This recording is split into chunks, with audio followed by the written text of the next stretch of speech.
Hello, I'm Alexis Plaquet, and I will be presenting in this video this paper Mamba-based segmentation model for speaker diarization.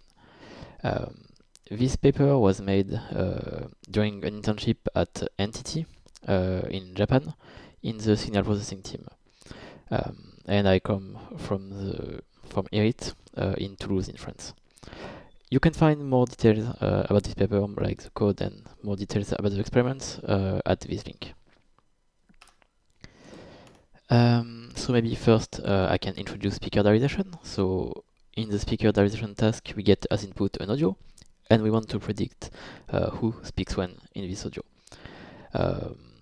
But like the exact speaker identities don't really matter in this case, and we just want to be able to distinguish the speakers. There are multiple ways to perform speaker diarization. So basically, we have three kinds of approaches. The first one would be like the more historical vector clustering-based approaches, where it's all based on extracting embeddings and clustering them, and that's how you do your speaker diarization. Then, more recently, a few years ago, we had end-to-end neural diarization, and here the goal is very simple. We just want to feed the input audio to one network, and like one neural network, and then let it do the entire task, and you get as output directly like the output diarization. And so everything is jointly optimized, as opposed to like previous vector clustering approaches. And then you also have hybrid approaches, which are called end-to-end neural diarization with vector clustering. And this is the like kind of best of both worlds approach, where it is multiple steps, multiple stages, so it is not fully jointly optimized, but it's also a bit more practical than EEND-VC at the moment. And this is what we focused on in this paper, but I think a lot of our findings extend to end-to-end normalization. So in this paper, we mostly focus on the pyannote diarization pipeline, which is a pipeline that is implemented in the pyannote library, which is open source. So I will quickly explain how it works. So in this pipeline, you have you get as input this audio, like this is your input audio. We begin by slicing it up into smaller chunks, so that it covers the entire file. So if you get your audio that might be very long, like 5 hours, 10 hours, you then slice it up into smaller chunks so that it is lighter and easier to process. And these chunks may be, let's say, 5 seconds. And we feed these chunks to the segmentation model, which is also called the EEND model. And what this model do is perform diarization, and so we get like local diarization outputs. So 10 seconds long diarization output that covers the entire audio file. Now that we're here, we still need an additional step, and that's because here, despite the entire file being covered, all the speaker identities do not match. And so that's why we have the vector clustering part. Here we do embedding extraction, like speaker embedding extraction on each of the segments, and clustering. From that, we can obtain global speaker identities, which are our clusters. And from these clusters, from these global identities, we can realign all of our local segmentations and aggregate them to obtain the final like 10 hours long diarization output that corresponds to the input. So yeah. And in this paper, we mostly focus actually on the first part of the pipeline, which is the EEND part. And this is why I said that we can apply a lot of our findings to the to some EEND, like to EEND approaches in general. So in the EEND model, we basically have three architecture choices. This is very simplified, but we can basically divide the model into three parts. What we use for feature extraction, and we could use something more historical like manual features, or just something based on convolutional neural networks, CNNs. But in this paper, we only focus on WaveLM, which is CNN plus attention, basically, with self-supervised learning, and we use a pre-trained model, like the pre-trained weights, because it was found that, in previous paper, it was found that WaveLM performed very well, and we focused on that. Then we have what we like how we represent the problem, and I will go back to that later. And in the middle we have uh, what is doing the diarization, like what is doing the processing basically. And for that we have multiple choices.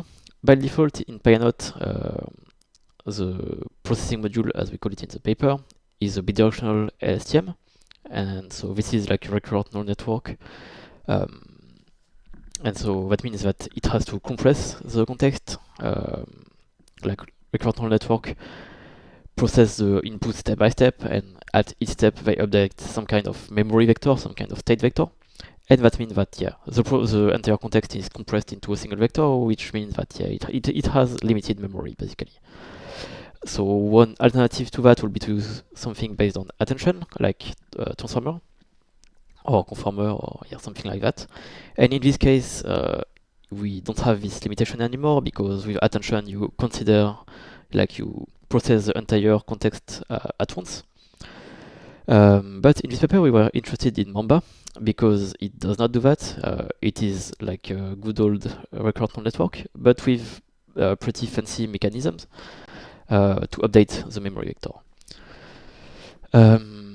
And so our motivation in this paper was one, like, can Mamba actually deal with longer context? Because this should be what it is good for.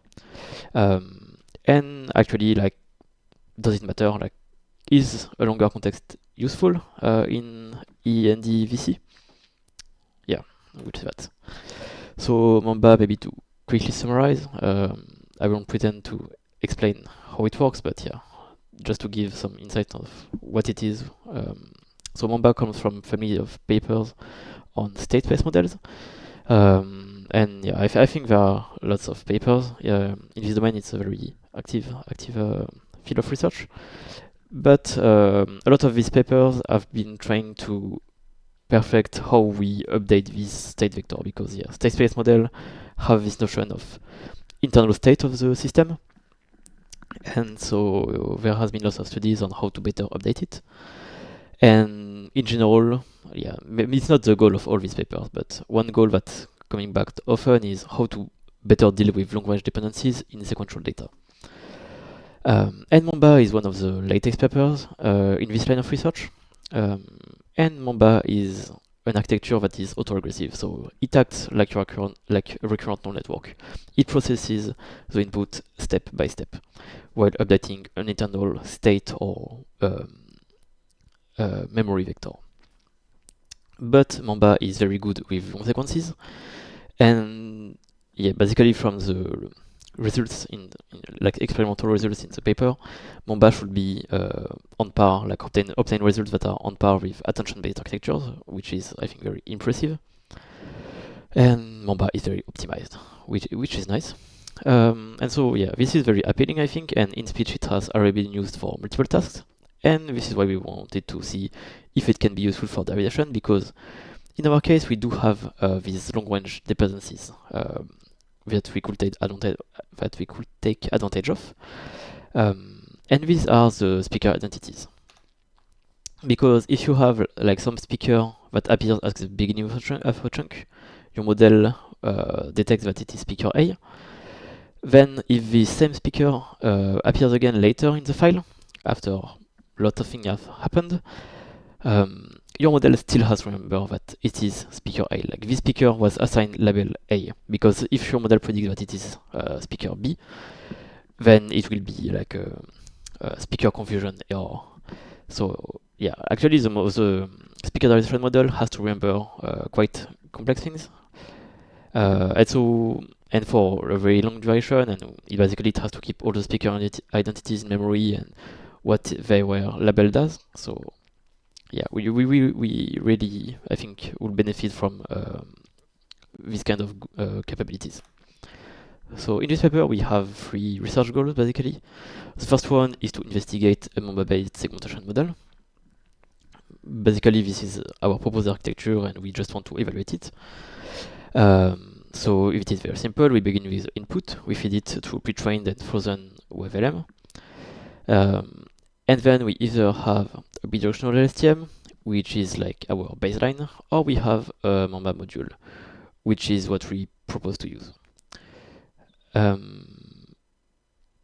This is the architecture of the Mamba module that we propose. I think it is also very simple. We take as input the waveform features, we project them to a lower dimensional space, and then we just feed that to a bidirectional Mamba, and we chain 7 of these bidirectional Mamba blocks together, and that's it. Yeah. Then it goes through some linear layers, and then the activation function. That's it. Now, the second goal of this paper is to investigate the impact of the window size. So this is actually exclusive to the EEND-VC approach, because in EEND-VC, as we saw in the beginning, we begin by slicing the audio into chunks. And this chunk duration hyperparameter is actually very important. So if you have a very short chunk size, this is going to make the task very easy for the local EEND model, because it will have to perform, like if the model has to perform speaker diarization on 5 seconds, on 3 seconds, then that means that there is very few speakers, so it doesn't have to really remember them, just has to maybe distinguish 2 speakers at most, mostly 1 speaker, and the context is very small, so not much to remember. And yeah, basically the shorter you go, the closer it is to VAD. So pretty simple tasks. VAD and overlap detection actually, but yeah. But this means that if you have like 3 seconds, then your speaker embeddings will be extracted on 3 seconds of data or less. And they are going to be very noisy, not very representative of the speaker. And then clustering will probably be very tricky and maybe not work very well, which is why we want to use something like 5 or 10 seconds instead of 3. And also because we want more context for the EEND model, but yeah, that's the idea. But if you go to like the opposite direction, if you have very long context size, like if you split the input audio into like 1 minute, 2 minute chunks, then the task is going to be much harder for the EEND model, because it will have to keep in memory, remember basically all the speaker identities. It has to stay consistent for the entire duration, has to remember the entire context. So it has to deal with much more identities and much more context. And yeah, when I say memorization, this is only for recurrent neural networks. I don't think we can treat attention as memorization, but yeah. For recurrent neural network, it is going to be very tough to deal with such long context. But if this is correctly done, that means that the second part of the pipeline, like the vector clustering part, will be very easy, because then speaker embeddings can be extracted on much more samples, in maybe even multiple utterances, and so it's going to be much more representative of the actual speaker identity. Like it will be much cleaner speaker embeddings, and so clustering will work better. Yeah, and this is like a trade-off. In our experiments, we test 4 different configurations: 5, 10, 30, and 50 seconds. Then we have our first goal, which is, we just wanted to check something since we were doing all that, which is the multi-class power set loss. So we have 2 different ways to represent the speaker diarization output. Well, maybe we have more, but yeah, this is the 2 popular ways to represent it. The first one is like the historical and maybe like the more natural way, which is multi-label encoding. And in this representation of the speaker diarization task, we just treat speaker diarization as a multi-label classification problem, where each label is 1 speaker. And so we just have to fix the number of speakers a priori. And this is trained with binary entropy. So here you can have like activations for speaker 1, for speaker 2, and speaker 3, and they are all individual, and the model will predict probabilities between 0 and 1 for each of these at each time step. Now, an alternative way of putting that, like we can reframe this using a power set multi-class encoding, which is very simple actually. we represent, like, each class represents one possible speaker activation, one possible speaker combination, sorry. So you have the class for no speaker active, so basically, yeah, non-speech. Then you have the class for speaker 1 alone, speaker 2 alone, speaker 3 alone. Then the class for speaker 1 and 2 overlapped, speaker 1 and 3 overlapped, and so on. And yeah, that's it. And because we do multi-class classification, we predict at each time, each step, each frame, we predict one class. And yeah, your model will predict like a class distribution. But yeah, in the end, basically it will express the same thing. Like you can convert this to this, and yeah, that's the same. But empirically, it was found that this representation and training using the cross entropy worked better than using multi-label. And we wanted to confirm that this is still the case with Mamba and with multiple chunk sizes. Now, our experiments. We trained on a common dataset using all of these datasets, which I think are pretty standard for speaker derivation, except for the simulated data. And this is our first result on the compound validation set, on the macro average of the Diarization error rates on the validation sets.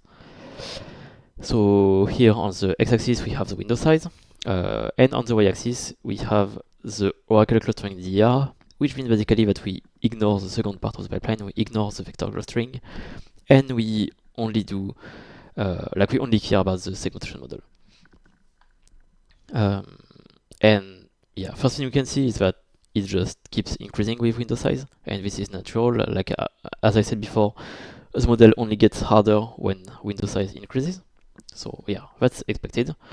The second thing we can see is that here Mamba in orange is much better than LSTM, like in green. And this gap actually widens with window size. So yeah, Mamba seems to work much better than LSTM and to work better with long window sizes. We can see that power set here seems to help a bit. It seems to be a bit better than multi-label, so power set in dotted lines is slightly better than multi-label in solid lines. But now if we look at like the actual Diarization error rates, taking the entire pipeline into account, this is what we get. So Mamba is still much better than LSTM, like the gap is pretty obvious and pretty large. But now if you look at power set, it's not so straightforward. Here actually power set does not really seem to matter that much, like maybe it degrades performance slightly for Mamba, but that's all. And for LSTM, it also degrades performance slightly with 5 or 10 seconds, and improves a bit with 30 and 50, but yeah, it's a bit of a mixed bag, not really impressive. But now more interestingly, if you look at the window size, for LSTM we have this window size hyperparameter, and the sweet spot is actually at 10 seconds, which is fairly low. And this is, yeah, after 10 seconds, like you can see the Diarization rate keeps increasing very quickly, and this is because LSTM are not very good with long context, and performance degrades very quickly. Like, yeah, they're not good at dealing with long context. But with Mamba, you can see that it's much more stable, and the optimal window size is at 30 seconds instead. So it can take advantage of longer window sizes, and like it's actually beneficial to use longer window sizes with Mamba. And finally, this is our comparison to state of the art. So here the numbers with a blue background are the best numbers among our system, among our systems, like systems proposed in this paper, and the numbers in bold font are the best numbers among all systems. So like comparing to actual state of the art, which is this last row. Yeah, here we can see that Mamba outperforms LSTM in most cases. So this is on the test set. All of the results before were on the dev set, which was like to be unbiased in the selection of the best configuration. And yeah, here Mamba with 30 seconds is and Mamba with 10 seconds also is much better than LSTM. Like all the best results are using, like all the blue numbers are using Mamba basically. Yeah, and even if you like, we also included Mamba with 10 seconds, not because it is best system, but just like to compare with LSTM with 10 seconds, like to make sure that it's not just the window size that does everything.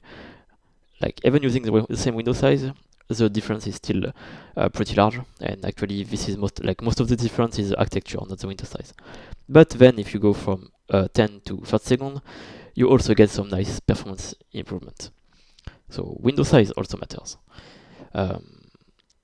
Then you can see also we have domain adaptation, and this is because systems like 1, 3, 4, and 6 are trained using like the compound trading set. So all datasets are seen equally during training,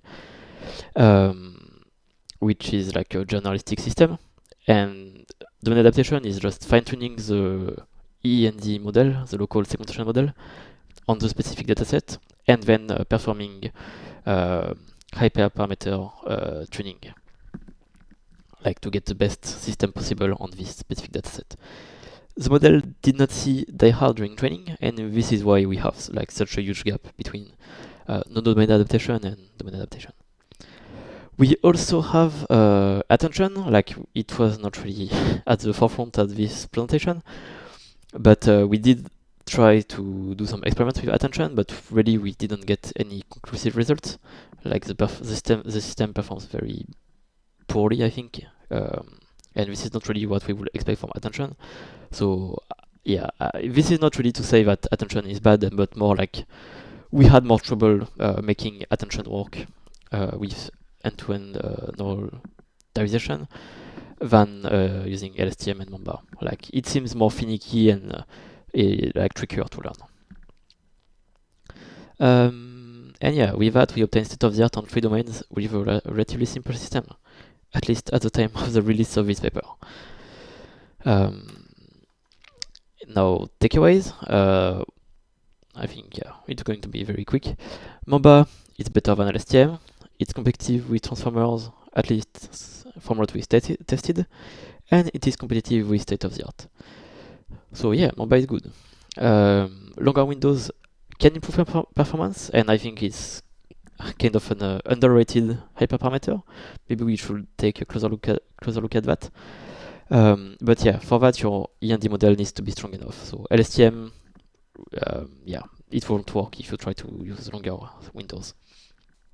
But with Mamba and more recent architectures, like over time, I think we are going to use longer window sizes. Also, it kind of depends on the datasets. Like, I won't analyze everything, but there are some datasets where shorter window size are actually more advantageous, and yeah, that depends on your datasets also. The percent loss here, we could not really find substantial improvement using it. But yeah, we do have a paper coming up with more details on this and more comparisons. And for future works, like potential things we could improve and do, first would be to use conformer instead of transformer, and I think it will work much better, and we actually have some evidence that it does work better. It has been used in other papers, and yeah, conformer seems to work pretty well, at least better than transformer. And we could do also some more extensive architecture research, because for now the architecture we propose is very simple. It's just like 7 blocks and that's it. We did try some different configuration, but we didn't come up with anything better. But surely there are some more elaborate things we could do, and maybe smarter things, smarter architectures. And one thing that would be interesting is to get rid of attention. So right now we are using WaveLM for obtaining features, but WaveLM relies on attention. And I think one nice property of recurrent neural networks is that they can process the input step by step. So I would be very curious, like how far we could take performance if we use something if we use EEND model using only recurrent neural networks, so no attention at all, and maybe no bidirectionality. But yeah, at least I think it will be interesting to see, like in the future, maybe like a model using only Mamba, because I think Mamba can be good enough for this. But we have to say, like, we did try some Mamba-based feature extractors, but we really didn't manage to obtain um, competitive results. But I think, yeah, better architecture will come out, better pre-trained model will be made available. So let's see. And that's it. I hope this was not too long. 25 minutes, bit, a bit long. But yeah, thank you for listening, and bye.